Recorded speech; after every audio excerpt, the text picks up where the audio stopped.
Amém. Boa noite, pessoal. Uma alegria, agradeço ao convite. Foi uma satisfação ter a oportunidade de estar aqui no aniversário da igreja. Morei em muitos lugares, né? Mas a minha origem mesmo é aqui na Tromba do Elefante. Quer dizer, somos todos do Rio Grande do Norte. Agora lá tem umas onças grandes. Se os índios não fossem grandes lá, né? Os índios tinham que ser grandes para matar as onças. Mas o pastor, a tribo do pastor, o bicho maior que dá, eu acho que era preá. Não precisava ser grande não, né? Os índios lá não, né? É uma satisfação nós temos a oportunidade de falar sobre esse importante tema dos valores da sociedade que a igreja tem de fazer. Tem uma música aqui que cantou antes aqui, que é uma música muito importante que diz que a igreja prevalecerá. Não é verdade? Isso é o ponto de partida. Nós temos que saber que nós, enquanto igreja do Senhor, nós não devemos temer nenhum desses movimentos, mas temos que nos posicionar. Não é questão de temer, pode vir o que vier, mas a igreja do Senhor, não por nossa própria força, mas pela força do Senhor, daquele em quem estamos, nós iremos derrotar e prevalecer diante de todos esses movimentos. Agora, as Escrituras nos indicam que não devemos ser ingênuos, devemos ser simples como as pombas, mas astutos e prudentes como as serpentes. É por isso que devemos entender quais são esses movimentos que estão se estabelecendo, atacando a igreja, e devemos estar preparados para resistir a esses movimentos. Até porque Deus não quer o nosso coração e pede assim para deixarmos o cérebro do lado de fora da porta. Pelo contrário, né? Jesus de Nazaré, quando questionado sobre qual era o maior dos mandamentos, está lá no Evangelho de São Mateus, capítulo 22, no verso 37, ele diz: amar a Deus com toda a sua alma, seu coração e o seu entendimento, a sua capacidade intelectual. Então temos que pensar o que está ocorrendo para que possamos nos posicionar. E de fato, amados irmãos, há 3 grandes movimentos aí no mundo que estão atacando de maneira bastante feroz os valores que devemos manter. 3 grandes movimentos que têm por intuito a destruição da igreja do Senhor. Esses 3 movimentos são o Islã, o financismo e o comunismo. Então nós vamos falar sobre esses 3 movimentos e por que esses são movimentos anticristãos. É impossível você ser cristão e ser muçulmano, é impossível você ser cristão e ser de acordo com esses movimentos financistas, que eu vou dizer quais são, e é impossível você ser cristão e ser comunista. São coisas incompatíveis entre si, nós vamos entender. Primeiro, o Islã. O Islã, vocês sabem, o Islã ele tem se expandido muito em alguns lugares pelo método da procriação, pelo método da reprodução, e o cristianismo tem diminuído nesses lugares. Enquanto no Brasil, por exemplo, nós temos um declínio da nossa taxa de natalidade, é que os meninos aqui, a igreja tem que ter mais menino, muito mais menino. Pode ter esse pouquinho de gente não. Nós que somos do Senhor, igreja de Cristo, temos que ter mais e mais filhos para criar no caminho certo, para que façam a diferença. Hoje em dia não, os homens estão mais frouxos, né? Cada vez querem ter menos filho. Tem uns até que o sonho é morar num apartamento e criar um gato castrado. Nem menino quer ter mais. Isso não é postura. Nós temos que ter o intuito de que devemos ter filhos, sim. Filhos para que possam influenciar o mundo. E o Islã faz isso, é por procriação. Eu, há muitos anos, lá no início da década de 90, era jovem, eu estudei no norte da Noruega, que é vizinho à Suécia. Eu ia frequentemente à Suécia. A Suécia era um dos melhores lugares do mundo, dos melhores lugares para se morar. 20 anos depois, né? O início da década de 90, você tem 30 anos depois. Mas se você pegar 10 anos atrás, 20 anos depois desse momento, a Suécia está um dos piores lugares da Europa. Taxa de estupro lá em cima. Taxa de furtos, ataques lá em cima. E o problema é exatamente um que ninguém quer dizer, mas é o problema da imigração muçulmana. Esse é o problema. Um país cuja bandeira tem a cruz, que as bandeiras lá dos países nórdicos, Islândia, Suécia, Dinamarca, Noruega, Finlândia, todos esses países têm uma cruz estão com o cristianismo absolutamente esvaído. As igrejas estão sendo transformadas em museus, em bares, pubs, em bares. Então nós temos que saber o que está acontecendo. E o Islã no Brasil tem tentado se expandir, sim. Quando eu tive uma reunião quando eu estava no governo, tive uma reunião com o reitor da Universidade Federal do Rio Grande do Norte, a UFRN, de onde eu sou professor, e lá na sala de espera tinha uns livros. Quando eu fui ver um livro de propaganda muçulmana, aqui em Natal. Propaganda muçulmana. Por que o Islã não se expandiu ainda aqui? Graças a essas igrejas que tem nas periferias. As igrejas que tem nas periferias. Não é? Então, o corpo de Cristo, cada um tem seu formato. A unidade não quer dizer uniformidade. Mas há igrejas que mantêm unidade e têm estilos diferentes, e tem essas igrejas, mesmo as que às vezes criticamos, como as neopentecostais, estão nas periferias, estão lá impedindo o avanço do Islã, porque tem um tipo de igreja aí que conserta um avião voando. Vai lá e vai fazendo do jeito deles, mas estão lá ocupando esses espaços. Graças que o Islã não se expandiu por conta disso. Mas nós temos que ter uma noção do que é isso. O Islã é uma religião da violência. A Surá do Corão 9, como se fosse o capítulo 9, o verso 111, Surá 9, 111, diz como é que no Islã a pessoa pode ter certeza de ir para o céu. E a forma que o Islã fala que você tem certeza de ir para o céu no Corão é morrer na jihad, morrer na guerra santa. Então a gente tem que ter ciência do papel da igreja para a manutenção dos valores. Hamas, por exemplo.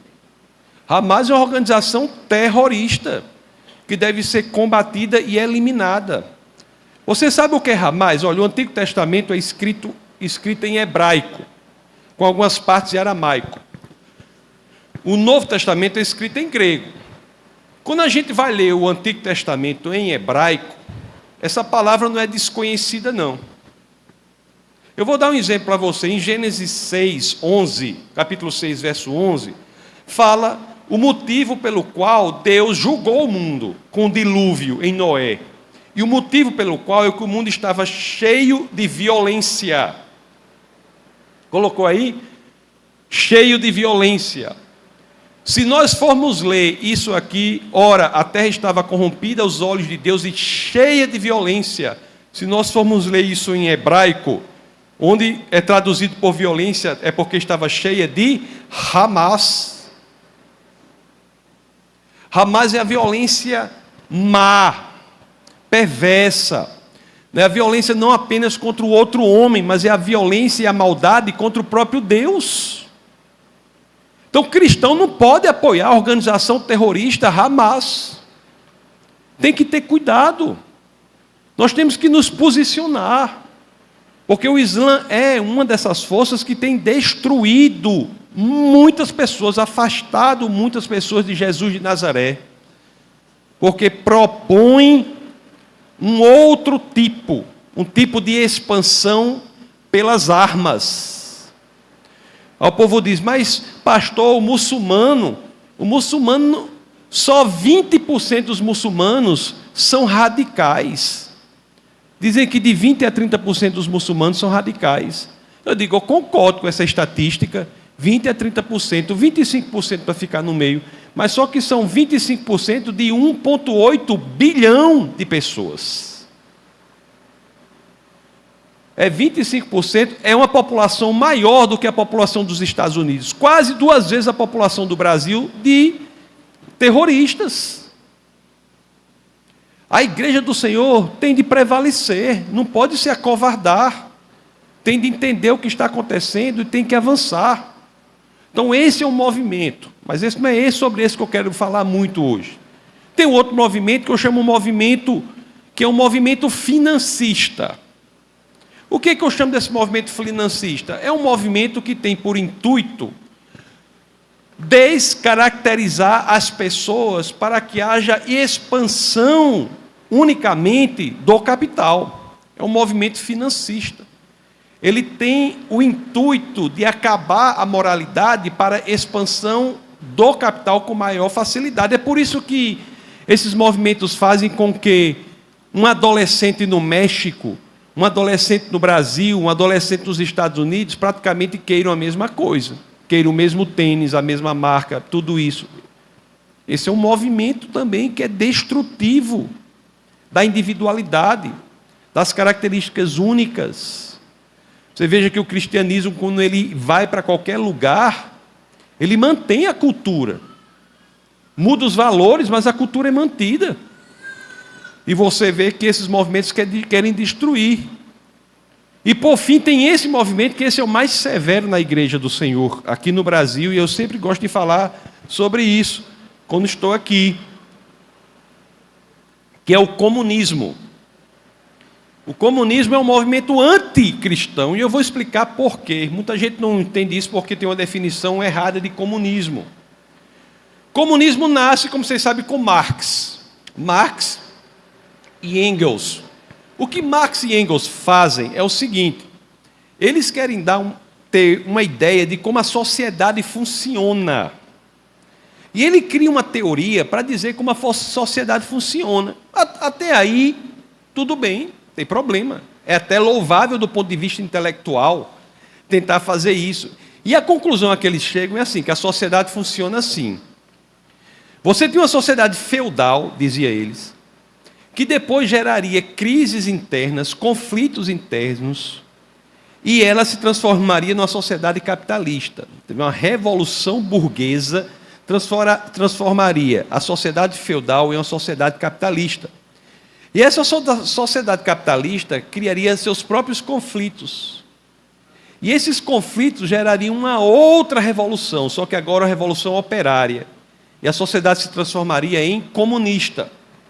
Então, para Marx, o processo natural de toda a sociedade era assim: feudalismo, capitalismo, comunismo. Então, se nós tivéssemos capitalismo, era uma boa ideia para a teoria marxista, porque era um estágio intermediário para o comunismo. Acontece que essa ideia tem um problema, e o problema não é intelectual, porque a ideia em si é uma ideia, que tem o seu valor enquanto ideia. Mas o problema é que essa ideia não corresponde à realidade.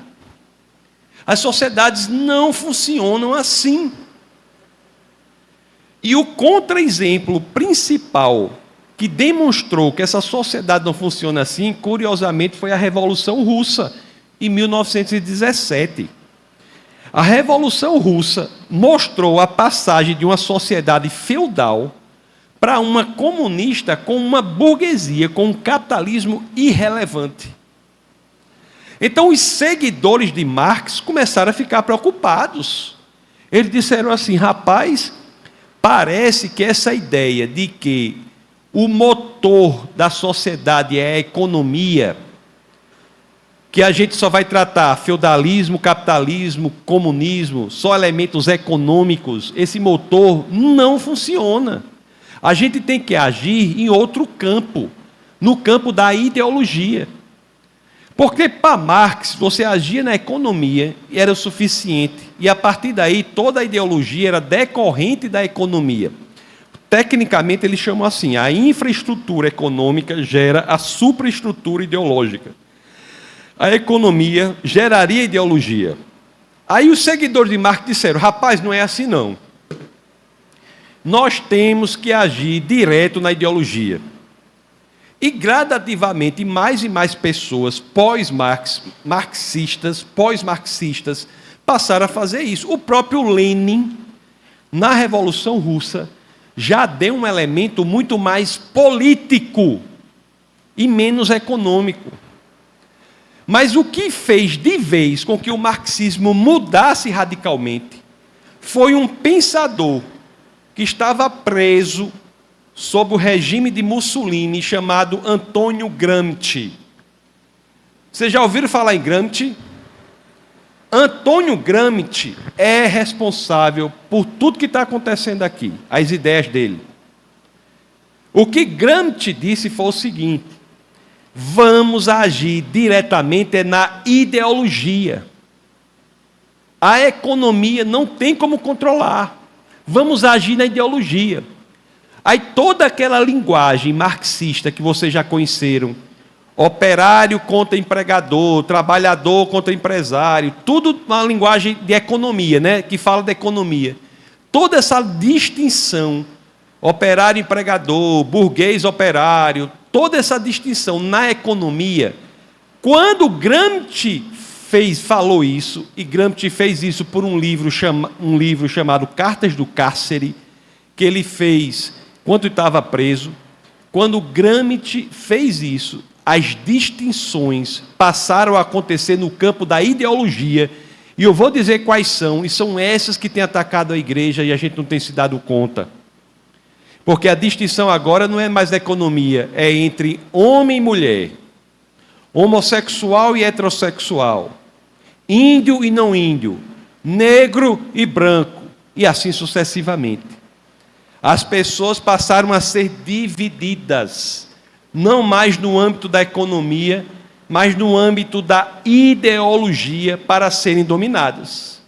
É por isso que hoje tem uma tendência enorme no Brasil de sofrer divisões seríssimas entre as pessoas para dominá-las, e muita gente não está vendo isso. Um exemplo claro disso é o movimento negrista. O movimento negrista diz o quê? O que é que diz? Que há uma distinção essencial no Brasil entre negros e brancos, que há racismo estrutural no Brasil, quando se você analisar a história do Brasil, você vai ver que não há racismo, eu vou dizer por quê.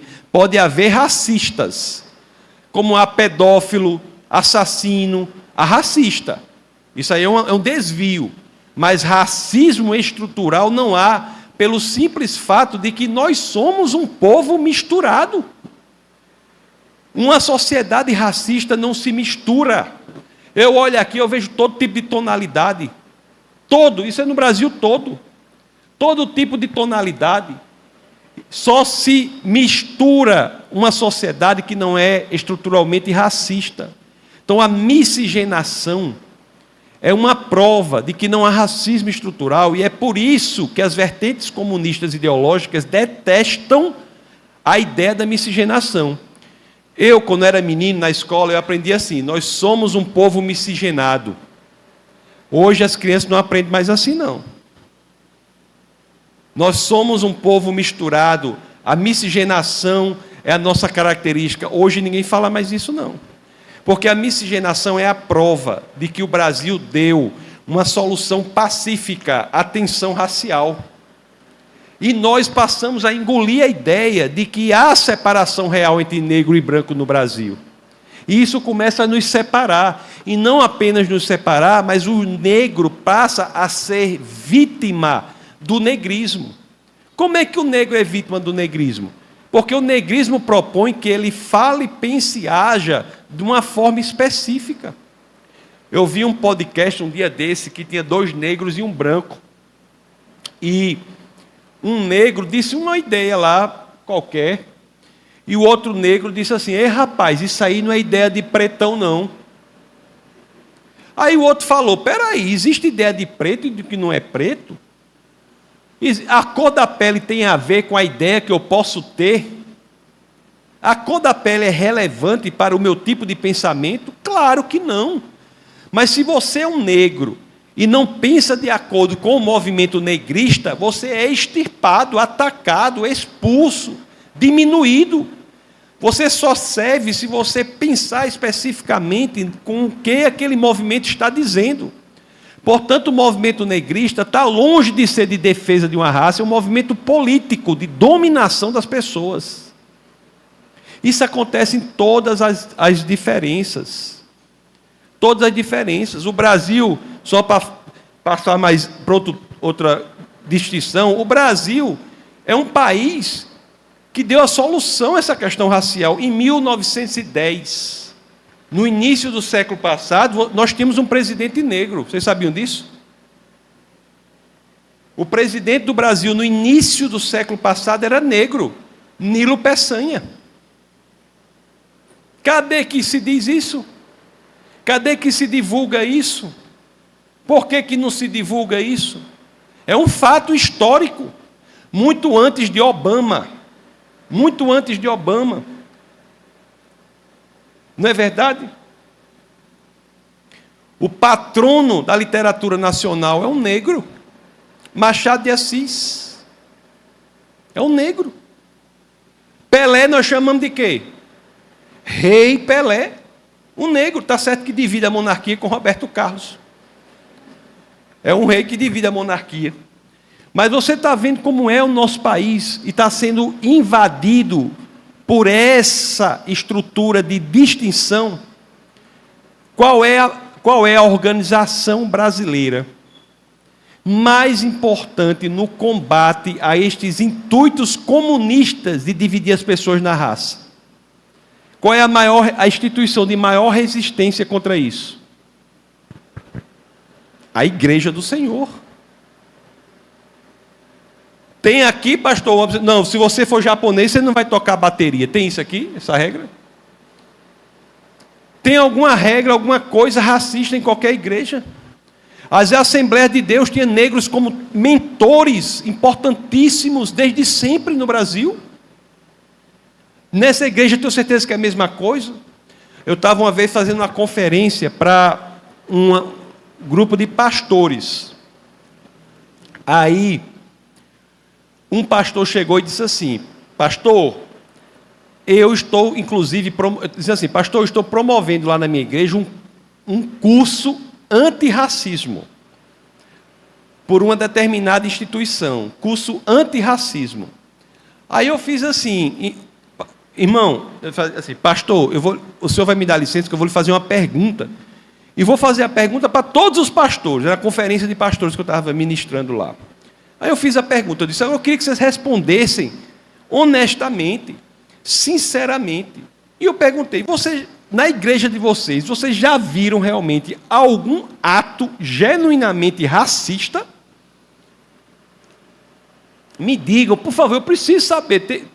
Vocês já viram algum ato genuinamente racista em alguma igreja de vocês? Né? O auditório bem muito maior do que esse, só pastores. Nenhum levantou a mão. Aí eu perguntei, como é que o senhor, que não tem racismo na sua igreja, está promovendo um curso antirracismo? Então você veja que esses cursos são oferecidos por instituições comunistas para colocar na igreja do Senhor algo que não existe, dividir as pessoas. O feminismo, a mesma coisa. Se a mulher não pensar de acordo com os ditames feministas, ela é o quê? Colocada de lado. Não é? A mulher tem que ser daquele jeito. Feminista não defende mulher. A mulher não gosta do feminismo. Quem gosta do feminismo é a feminista. A mulher não gosta do feminismo. É a feminista que gosta do feminismo. E muitas vezes nós temos na igreja essa ideia. A ideia do feminismo de destruir o que a Bíblia diz que é o casamento. Qual é o grande obstáculo ao feminismo? A igreja. Porque o padrão de casamento é qual? Homens líderes que sejam capazes de morrer por sua esposa. Capazes de morrer por sua esposa. As Escrituras fazem a correlação do casamento com Cristo e a igreja. E o que Cristo fez pela igreja foi ser capaz de morrer por ela, tanto que o fez. Então o homem tem que ser capaz de morrer pela esposa. E a mulheres, hoje o mundo quer, o comunismo quer que as mulheres sejam insubmissas. E os filhos sejam o quê? Desobedientes. A igreja genuína bíblica prega o contrário. O comunismo quer que os homens sejam homens frouxos. Vou até adiantar algumas coisas aqui, você presta atenção, como esse ataque do feminismo tem ramificações que atacam toda a família. Lá em Natal e no Brasil todo, as escolas estão agora querendo fazer a gestão socioemocional da criança. Socioemocional da criança. Várias disciplinas, laboratório, inteligência de vida, projeto de vida, gestão, essas disciplinas assim. Eu fui ver o material dessas disciplinas. Tem uma que é o LIVE, que é muito famoso. Essa, pelo menos, tem um acordo, uma parceria com um grupo chamado MEMO. MEMO se escreve em homem ao contrário. Porque a criança, desde os 2 anos na escola, desde quando entrar na escola, vai aprender que masculinidade é tóxica. Vai aprender o contrário do que a Bíblia diz. Porque não existe, na realidade, masculinidade tóxica. Não existe isso. Isso é um termo inventado. Masculinidade é proteção, liderança. Mas se o homem bate numa mulher, ele é um criminoso. Não é excesso de masculinidade, não. É falta de masculinidade. Porque não está protegendo. Aí você vai, essas disciplinas estão ensinando as crianças desde novas a serem o quê? Homens fracos, homens frágeis, homens que parecem umas bananas. Qualquer coisinha é um problema. Parece uns floquinhos de neve. Tem uns até que usam as calças bem apertadinhas, hoje em dia pega bode.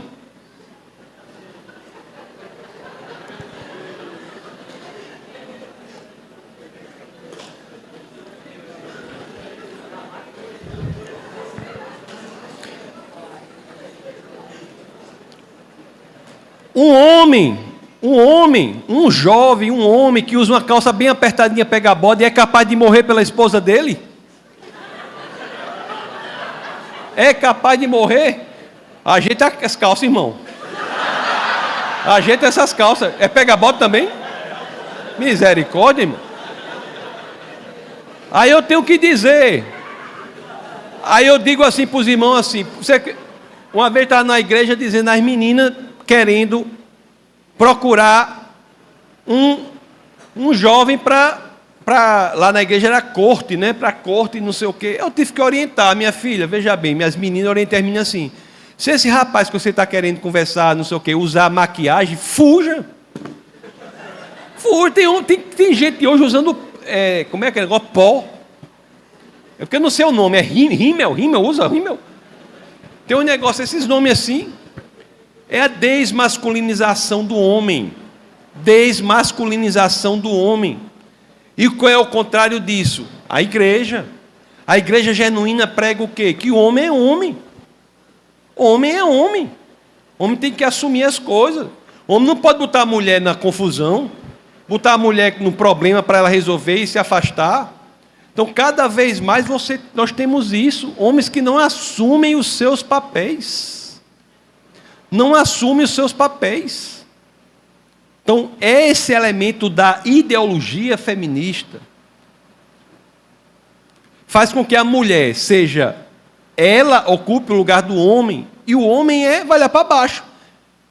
O feminismo diz, né? O homem é dispensável. E assim, alguns homens aceitam isso. Os homens aceitam isso, abrem mão do seu papel, fica um casamento totalmente antibíblico, e a consequência disso é o quê? Não dá certo. Não vai dar certo. Não é verdade? É isso que está acontecendo. E as crianças, a mesma coisa. Hoje, a vez chegou uma pessoa que disse assim, cristão, disse assim, pastor, o senhor sabe, né? Que meu filho está naquela idade tem que ser rebelde, né? Aquela idade de adolescente tem que ser rebelde. Amanhã de manhã sobre a família, eu vou falar sobre como criar, na minha opinião, né? De acordo com a Bíblia. Iremos, inclusive, usar 2 Timóteo 3, 10 e 11. Mas ele diz assim, você sabe, né, pastor, meu menino está naquela idade de ser rebelde. Eu disse, irmão, eu não sei disso não. Rebelde? Tem idade de alguém ser rebelde? O que eu sei na Bíblia, me corrija se eu estiver errado, que rebelião é do Satanás. Rebelião é algo que é vinculado ao Satanás. Aí os pais querem que os filhos sejam rebeldes. Vixe, meu filho, se não for rebelde, não é normal. Que conversa é essa? Aí hoje em dia é pior. Hoje em dia você pega um menino de 2 anos, 3 anos, mal educado que só, porque os pais não botam mais limite, uma coisa mal educada. Às vezes a família quer até que a igreja ajeite o menino, que a família não ajeita. O menino é um fute, como diz o outro. É um terrorista. Osama Bin Laden Mirim. Aí chega o menino, aí o pai, em vez de entender que aquele menino tem que ser disciplinado, diz assim: não, sabe o que é isso? As psicólogas, algumas, né? E as médicas, pediatras, estão dizendo assim: isso aí é conhecido como a primeira adolescência. E as pessoas aceitando isso, sem disciplinar seus filhos. A igreja diz o quê? Que devemos, o que é que a Bíblia diz na igreja? É o contrário disso, devemos disciplinar nossos filhos. Irmão, aqueles mísseis teleguiados, o primeiro que existiu foi a chinela japonesa da mãe. Até curva a chinela fazia, irmão. Não é não, irmão? Já levou muita chinelada? Não é agradecido por isso? Pois é, todo mundo que é agradecido porque teve limite, teve orientação, e os pais hoje estão criando os meninos totalmente fora da Bíblia, e a igreja achando que é assim, achando que é para ficar desse jeito. Então não pode, irmão. Nós temos que nos posicionar. E quando o ataque à família continua com essas ideologias, né? A diferença agora entre homossexual e heterossexual, que desemboca em um movimento político chamado LGBTismo. LGBTismo. E as igrejas aceitando. Olha a proposta, existe proposta mais fora da razão do que essa, de que um homem pode ser uma mulher, e que uma mulher pode ser um homem. E tem gente que aceita isso. A igreja se cala em relação a isso. Um homem não pode ser uma mulher, não é porque eu não queira, o pastor não queira, é porque há um impeditivo chamado realidade. Um homem, no máximo, pode ser um homem efeminado. Uma mulher, no máximo, pode ser uma mulher masculinizada. Mas não há como, nem que todo mundo no mundo queira, não há como um homem se transformar em uma mulher. Não existe como. Qualquer pessoa com uma célula da outra sabe dizer se é de um homem ou se é de uma mulher. E a igreja fica se calada diante disso. Tem igrejas aí já ordenando sacerdotes dessa forma. Quando na realidade nós somos a resistência a isso. E se quer se aprofundar nessa discussão, eu digo mais. Olhe só. Isso é tão louco, tão tresloucado, que uma assertiva como essa, de que um homem pode ser uma mulher pode ser um homem, não afeta o campo da racionalidade, porque de tão louca que é. Isso é forçado ou induzido para que a pessoa aceite sem pensar. Afeta o campo da religiosidade irracional, que não é a cristã é racional. 1 de Pedro 3,15. Santifique o Senhor em seu coração, esteja sempre preparado para apresentar as razões da esperança que há em vós. Mas essa ideia de que um homem pode ser uma mulher, a mulher pode ser um homem, está afetando o campo da religiosidade. As pessoas entram numa nova religião. Uma nova religião. E a igreja não diz nada. Não diz nada. Você veja como é sutil o problema.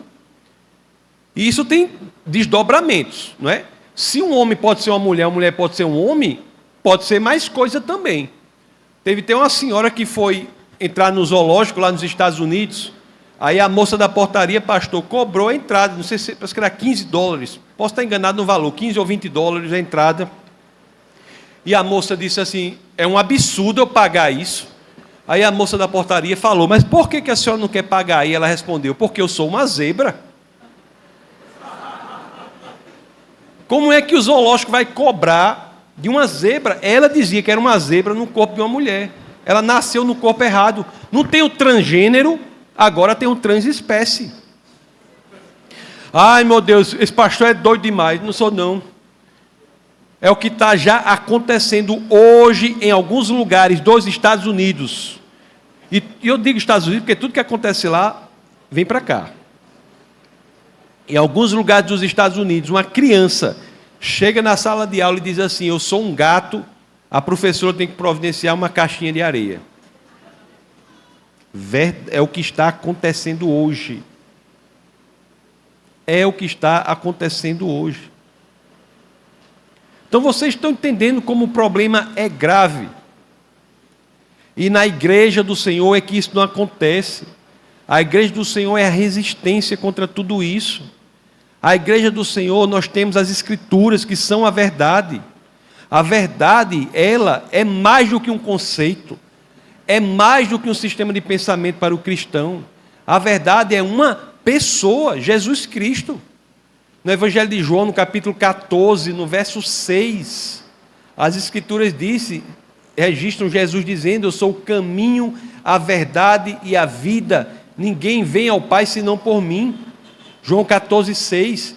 E como o Novo Testamento é em grego, quando nós lemos isso em grego, o termo que é traduzido por verdade é o termo verdade genuína, que é aletheia. Esse é o termo que a Grécia pesquisou e se debruçou sobre durante séculos. E Jesus diz: eu sou a verdade. Ou seja, se nós cristãos não valorizamos a verdade, nos afastamos dela, nós estamos nos afastando de uma pessoa, Jesus Cristo. Estamos fazendo igual a Pilatos em João 18, 38. Em João 18, 38, Pilatos chega diante de Jesus e pergunta: o que é a verdade? Bota aí. O que é a verdade? Pergunta Pilatos. Aí Pilatos disse isso e saiu novamente para onde estavam os judeus. Pilatos tinha a pergunta mais importante para se fazer: o que é a verdade? Estava diante de Jesus, que é a própria resposta, e não esperou. Se voltou, foi embora e se voltou e foi embora. A gente está fazendo a mesma coisa diante do Senhor? Aí você veja que essa articulação todinha para destruir a pessoa nesses grupos tem um método também que foi descoberto por outros pensadores, os pensadores da chamada Escola de Frankfurt. O que a Escola de Frankfurt descobriu foi o seguinte: que se nós dominássemos a linguagem das pessoas, nós dominaríamos o pensamento delas e, portanto, as ações delas. Da forma que você fala, você pensa. Da forma que você pensa, você age. Foi isso que descobriu a Escola de Frankfurt e também o resto da filosofia do século XX. Aí tem pais hoje cristãos com seus filhos e na sua vida que subestima o poder da linguagem. Chega para o filho e diz assim, na frente do filho, não é para dizer em situação nenhuma, né? Mas muito grave em relação à família, na frente do filho chegar a dizer: bom dia a todos e a todas. Se disser bom dia a todix, é caso de internação. Pessoas piedosas, mas aqui às vezes não estão sabendo que da forma que você fala, você pensa. Foi isso que a filosofia do século XX concluiu. Da forma que você fala, você pensa. Por isso que existe um ataque feroz à linguagem. Hoje em dia a linguagem está absolutamente atacada, destruída. Posso dar vários exemplos disso. Ano passado eu fui representando o Brasil na reunião dos países da língua portuguesa, CPLP, cuja capital era Angola, Luanda, capital de Angola. Quando você chega lá, todos os outros países, eu fui contra, mas todos os outros países lá, conversando com o pessoal, todo mundo a favor dessas reformas ortográficas sem fim. Vocês já pensaram por que tem tanta reforma ortográfica sem necessidade nenhuma? Esses meninos, coitados, deu uma luta, bota if e não bota if. Que não é isso? Vai ter if, não vai ter if, mudou, é doido. Por que isso? Os coitados não sabem nem o que é trema. Já ouviram falar em trema? Os coitados perderam, não sabem nem o que é trema. Eu me lembro quando foram abolir o trema, eu quis fazer uma passeata na universidade pela volta do trema. O povo faz passeata por cor que não presta. Eu queria fazer uma pelo que valia a pena, pela volta do trema. Quando chegou era eu sozinho na passeata. Por que essas reformas ortográficas sem fim? Vocês já pensaram? Já pensaram a razão disso? Sabe por quê? Porque você pega uma criança dessa, pega qualquer livro escrito na tradição, qualquer livro escrito anteriormente, ela vai abrir o livro e vai dizer: vixe, isso aqui é português obsoleto, portanto, é um livro obsoleto, não vou nem ler. As reformas ortográficas são uma manobra política para tirar de uma geração o acesso a todos os livros da tradição. Por isso que as crianças hoje não lêem mais, os jovens hoje não lêem mais Machado de Assis, João Guimarães Rosa, Augusto de Carvalho Rodrigues dos Anjos. Não lê mais Cecília Meirelles, não lê mais. Uma lista de livro, tudo feito agora, comunista, livro anticristão, os coitados ficam lendo. Não aceita esse negócio não, vocês não. Vão ler o livro da tradição. As palavras hoje, ninguém sabe mais definir palavra. Você tira o conceito da palavra, você acaba com a capacidade de pensamento da pessoa. Ninguém sabe mais o que é verdade. Ninguém sabe mais o que é normal. Ninguém sabe mais nem o que é mulher. Teve um cara chamado Matt Walsh, que teve uma ideia genial. Ele foi para as maiores universidades do mundo, marcava audiência com os professores da área de estudo de gênero. No Oriente, os jovens estão estudando mecânica quântica, física de partículas, engenharia, computação. Aqui no Brasil estão estudando estudo de gênero, essas coisas que não valem de nada. Aí foi para os maiores professores de estudo de gênero, esse Matt Walsh, e só fazia uma pergunta. O senhor não é especialista em gênero? Então me diga, o que é uma mulher? Nenhum especialista soube responder. Sabe o que é que ele dizia? Mulher é aquela pessoa que se sente como mulher. Aí ele dizia, não, mas espera aí, mas eu quero saber o que é essa coisa que o senhor está dizendo que ela se sente como? Ela se sente como mulher, não é? Mas o que é? Se sente como o quê?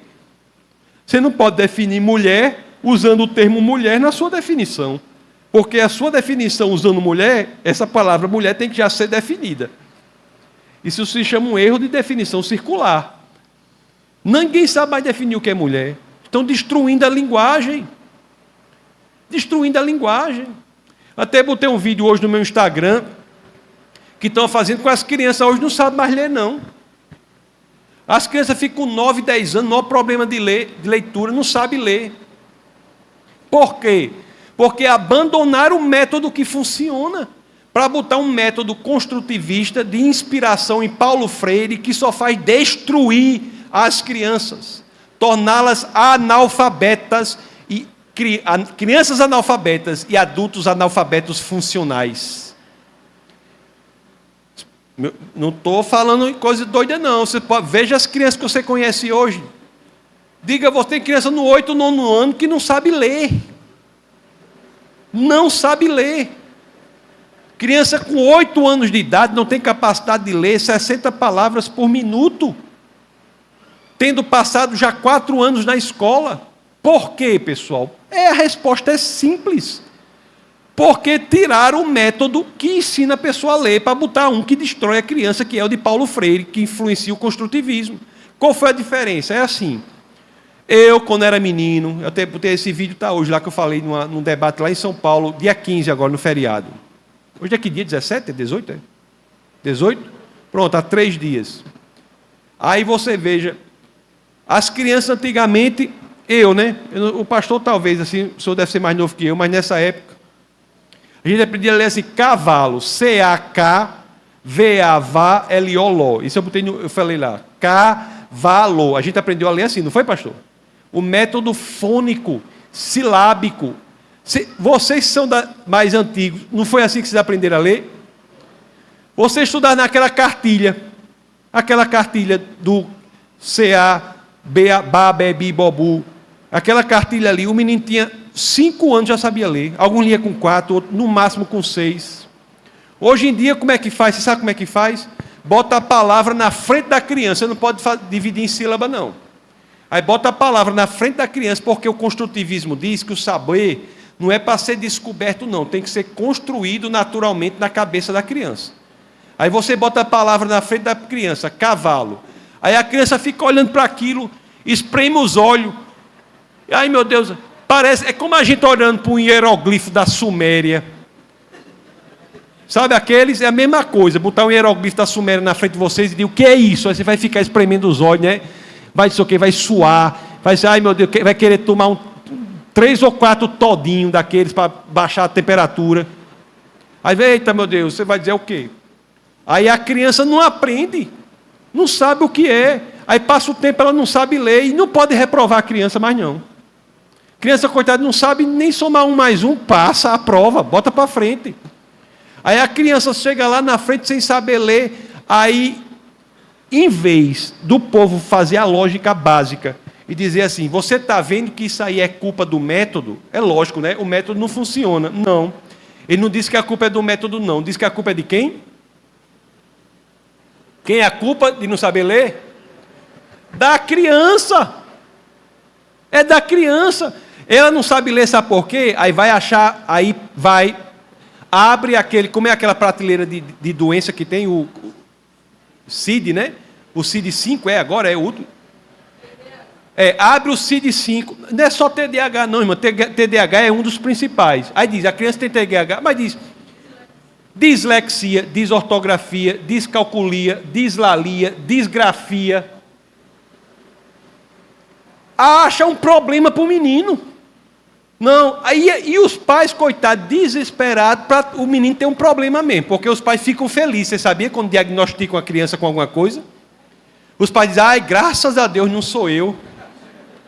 Não sou eu. É o menino que tem a mistura de dislexia com disgrafia, não sei o quê. É a síndrome de não obediência, porque eu vou dizer o nome, o TOD. É a síndrome de não sei de quê. Como é que pode isso? E o menino continua analfabeto. Até o resto da vida. E é ensinado a ele o quê? Que ele é o máximo. Olha, meu filho, o que vale é você ser o máximo. Aí o menino diz assim, olha, deve ter alguns professores aqui, vê se não é assim. Você está lá com o seu aluno, o aluno escreve assim, uma palavra assim, pergunta. Não escreve pergunta, não. Escreve pergunta. O professor chega lá, você acha que o professor hoje, pela metodologia, pode corrigir o menino? Não! Tem que bater palma. Muito bem, meu filho. Muito bem, você fez o seu esforço. Tem que dizer, meu filho, você errou. Pega aquelas canetas vermelhas, passa em cima e bota embaixo pergunta, senão o menino vai ser analfabeto. Então nós estamos hoje criando uma geração de analfabetos. E a igreja não se posiciona. A igreja não se coloca de maneira firme diante do que tem que ser feito. Questão dos índios, mesma coisa. Faz pouco tempo que eu estive na fronteira com a Colômbia e o Peru, depois da floresta amazônica. Eu fui lá para falar mal do indigenismo.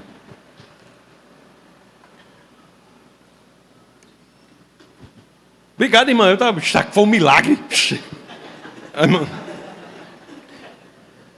Fui lá para falar mal do indigenismo, porque o indigenismo escraviza o índio.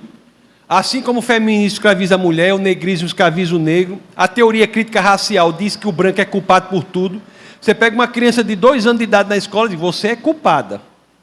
Por que não? Porque seus antepassados escravizaram os negros, a criança cresce achando que é culpado. Como se a escravidão só existisse de branco contra negro.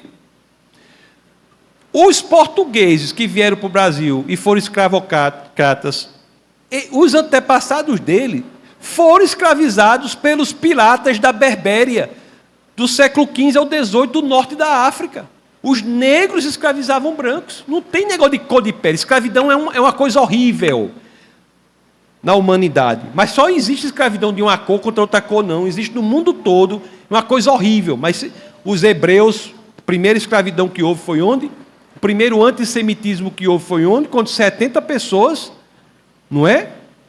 Entraram no Egito, foram recebidos como convidados, pouco tempo depois foram escravizados, passaram 400 anos, depois nós tínhamos 2 milhões de escravos. Então, escravidão é uma coisa horrível, mas não tem a ver com questão de pele.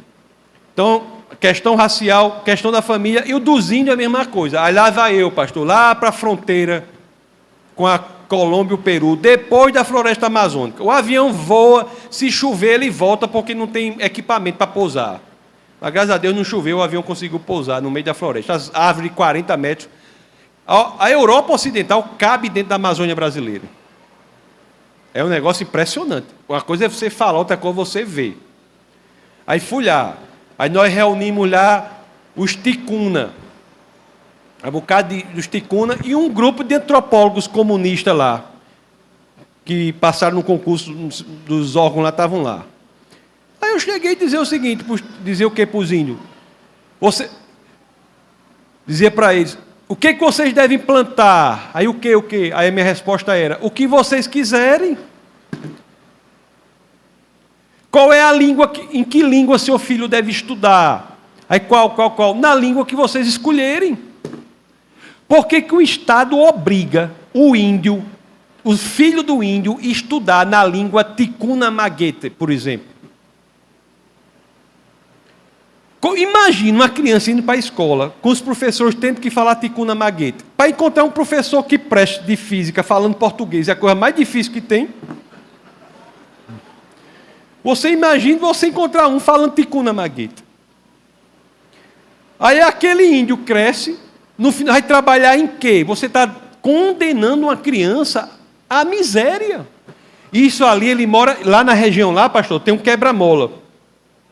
Do lado de cá do quebra-mola, você fala português, que é Brasil. Do lado de lá do quebra-mola, você fala espanhol, que é a Colômbia. Quer dizer, os meninos podiam crescer bilíngues.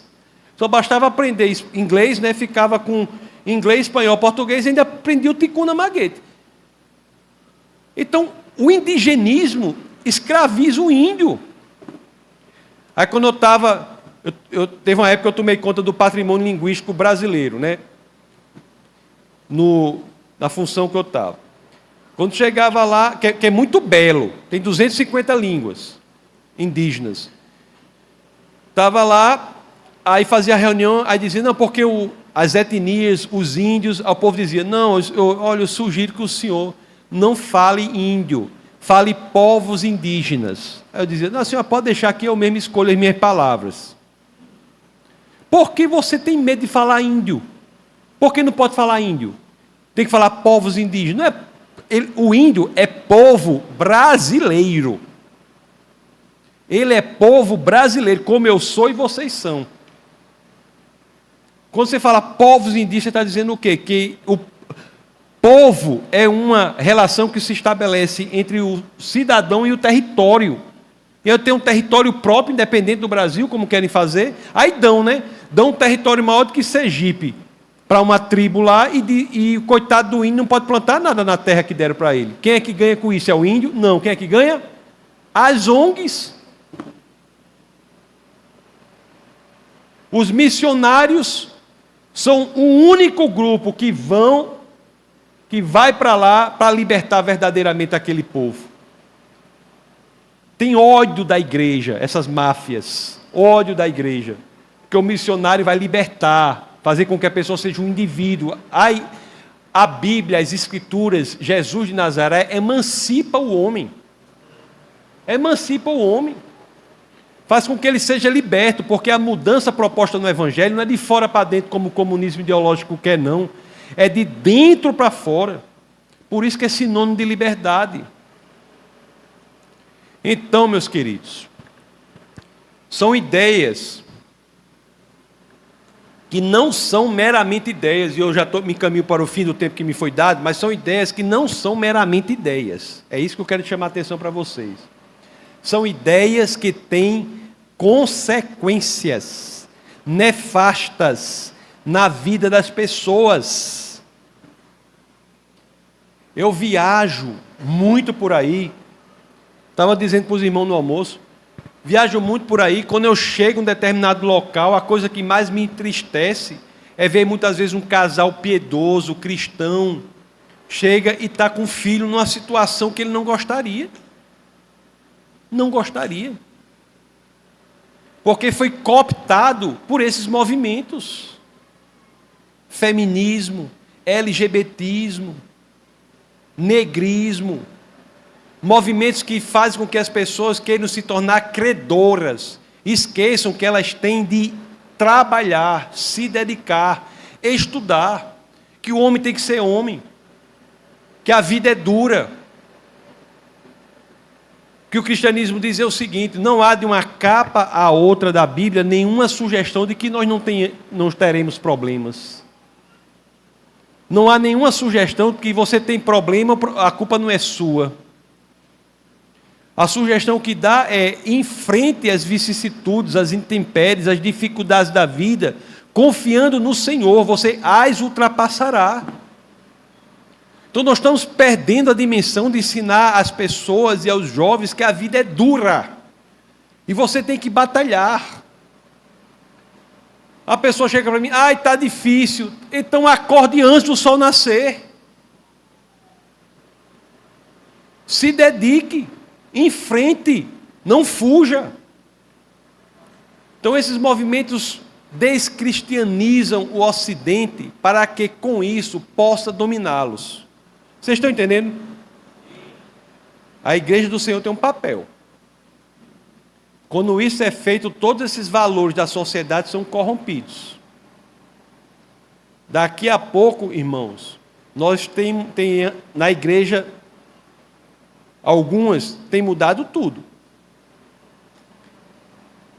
Você quer ver, só para terminar, você quer ver outro movimento difícil, também que tem sido sugerido, o tal do veganismo. Cuidado com o veganismo. Você jovem pode, olha, se você quer ser vegana, pode ser que tenha com a ideia errada. Cuidado com o veganismo. Porque a pessoa entra pelo veganismo, daqui a pouco se torna ecologia profunda. Daqui a pouco está enaltecendo a criação no lugar do Criador. Não tem um vegano que não se torne feminista, LGBTista. Você conhece algum? Por que essa coincidência? Você começa a enaltecer a criação. Daqui a pouco vira um paganismo tupiniquim. A criação é divina, é Deus. E não Deus é que é Deus. E começa a se enaltecer a criação. Você veja que é tudo concatenado. Veja como é sutil. Muita gente entra de boa vontade, sem entender o que está por trás. Mas o final afasta de Jesus Cristo. Daqui a pouco os veganos tiram Jesus Cristo e botam o papagaio da cara roxa para enaltecer. É o que acontece também com os movimentos na igreja católica, teologia da libertação. E na igreja protestante, teologia da missão integral. Tem que ter muito cuidado. São movimentos satânicos dentro da igreja. São cânceres dentro da igreja. Agora vem com a imagem bonita. Estava uma vez em determinado local, que a ideia lá da pessoa lá era assim, diz o seguinte, olha, a ação social tem o mesmo peso do que a evangelização.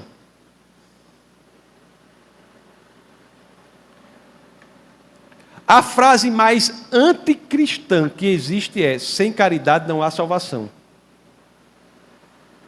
Não é uma frase bonita, mas é contrário ao que o cristianismo prega. Nós não fazemos caridade para um fim específico, mas pelo fato de sermos cristãos. A caridade não é um fim da igreja. Eu sou contra a caridade? Não. Eu sou contra entender que a ação social é o fim da igreja. Eu sou contra a ação social? Não. Eu sou contra entender que a ação social é aquilo para o que a igreja é feita? Não. A igreja é feita para a proclamação da palavra de Deus. Se há ação social, aquilo tem que ser meio para a proclamação do Evangelho. Porque no momento que você passa a divulgar que a igreja pode ter como fim a ação social e não a proclamação do Evangelho, você está fazendo com que várias pessoas vão bem devagarzinho com a barriga cheia na ladeira escorregadia macia para o inferno. Temos que fazer ação social, mas como meio para a proclamação do Evangelho do nosso Senhor e Salvador Jesus Cristo. Agora a teologia da missão integral é sutil, né, pastor? É uma roupagem bonita. Chega todo mundo envolvido naquilo. Daqui a pouco, se os ecologia profunda tira Jesus Cristo para botar o papagaio da cara roxa, o pessoal da missão integral tira Jesus Cristo para ficar enaltecendo a cesta básica. Eu sei que é duro essas coisas que eu estou falando, tá certo? Mas eu quero que vocês pensem. Nós estamos na contramão do mundo. Se nós não incomodamos o mundo, nós não somos igreja. O mundo é contrário à igreja. Spurgeon já dizia, não é? Que Spurgeon dizia, A Bíblia diz que nós somos o sal da terra. A Bíblia não diz que nós somos o caramelo da terra, não. Então muita gente chega e diz assim, né? Ai, pastor, sabe por quê? Porque eu vou ser perseguido. Aí eu digo o quê? Você espera o quê, meu amigo? Você espera o quê? O problema é o contrário. Se você não sofre nenhum tipo de perseguição em razão da sua fé, é bom que você reavalie a sua saúde espiritual. Nós temos que ter posicionamento na contramão do que está acontecendo. O mundo tem que nos detestar mesmo, porque nós somos a contramão do mundo. C.S. Lewis dizia que nós somos um exército em um território ocupado. Um exército em um território ocupado. E a igreja do Senhor não pode perder essa dimensão de que temos algo a fazer. Temos algo a fazer. Por que que nós estamos aqui? Os que são verdadeiramente cristãos continuam aqui para quê? Para proclamar o evangelho da salvação, o evangelho de Jesus Cristo. Nós temos uma missão a desempenhar. E às vezes a gente fica achando que é brincadeira, né? A vida é rápida. Essa história de que a vida passa rápido é verdade mesmo. A gente, quando é criança, não acredita, né? Mas depois a vida passa rápido. E tudo que nós queremos é chegar aos pés do Senhor e dizer, olha, eu fiz o que estava ao meu alcance. É isso que nós queremos. E para isso nós temos que nos posicionar. Não podemos aceitar as coisas que o mundo propõe, não. Temos que ter um posicionamento firme com base no Evangelho. Pode chover canivete, pode o sangue dar na canela, pode acontecer o que for, mas você não pode se desviar nem um milímetro para um lado nem para o outro. Você deve estar firme na convicção do Evangelho em sua vida. Nós somos chamados para incomodar o mundo. Somos chamados para ser a contramão do mundo, para confrontar o mundo. Nós somos chamados para isso, não é para ter medo, não. Aí aqui é aquela música ali que o irmão cantou. Foi o senhor cantor, não foi? Não vejo direito. Foi o senhor cantor. Tem a voz boa, senhor, né? Parabéns, viu? Como é o nome do senhor? Joel. Joel cantou aqui. A igreja não vai parar. A igreja não vai se amedrontar. A igreja vai prevalecer. Agora a gente precisa de soldado forte, não é soldado cambaleante sobre as pernas, não. Soldado frouxo, não. A coisa pior que tem no mundo é um crente frouxo.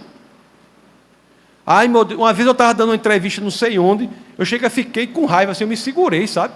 Porque a mulher perguntou para mim, mas pastor, o senhor não tem medo de ser cancelado, não? Eu disse, que danado de ser cancelado? Deixar de perder seguidor. E é isso! Como é que a pessoa tem coragem de fazer uma pergunta dessa? Mais cristãos foram mortos no século XX em razão de sua fé do que nos 19 outros séculos somados. E a gente está com medo de ser cancelado. Não sabe, o povo inventou isso. Isso só aterroriza o frouxo. Pelo amor de Deus.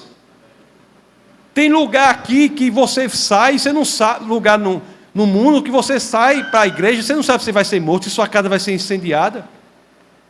E a gente está um bocado de gente frouxa. Não pode, a gente tem que se posicionar, enfrentar o mundo. Quando eu passei um tempo na Tailândia, tinha um amigo lá chamado Paramdas, que é indiano. Tinha ido para lá, Paramdas. Aí eu soube da vida de Paramdas. Aí Paramdas disse assim, Tassos, eu fui evangelizado a vida toda por uma pessoa lá, eu nunca me lembrei de nada que aquela pessoa falou.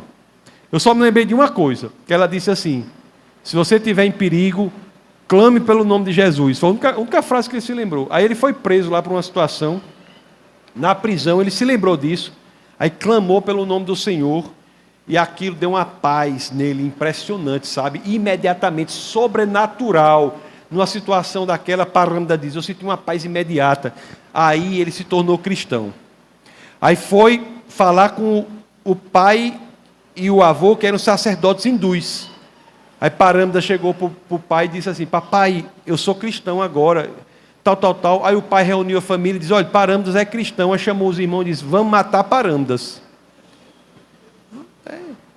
Aí Paramda, saiu. Hoje Paramdas está no sul da Índia, foi para a Tailândia, onde eu me encontrei com ele. Hoje Paramdas está no sul da Índia, montou um orfanato para pessoas deficientes. Tem a vida cheia de propósito. Então a vida é assim, e Deus quer nos envolver no projeto dele, cada vez mais, e nós temos que ter a convicção de que somos chamados para isso. Temos que defender o Evangelho, defender o que Deus quer que nós façamos. Nós somos soldados. Nós não somos uns hamster, não, uns floquinhos de neve, não. Vamos para frente, irmãos. Deus espera de nós. Olhe, é um presente do Senhor que Ele nos envolva nesse projeto. Você veja que é uma mente infinita, chamando mentes finitas como é a nossa, para que nos envolvamos no projeto da mente infinita. Tem coisa mais honrada do que essa? Então nós não podemos ser fracos, não. Temos que ter convicção de que nós somos. Pode vir o que vier, nós não estamos sós.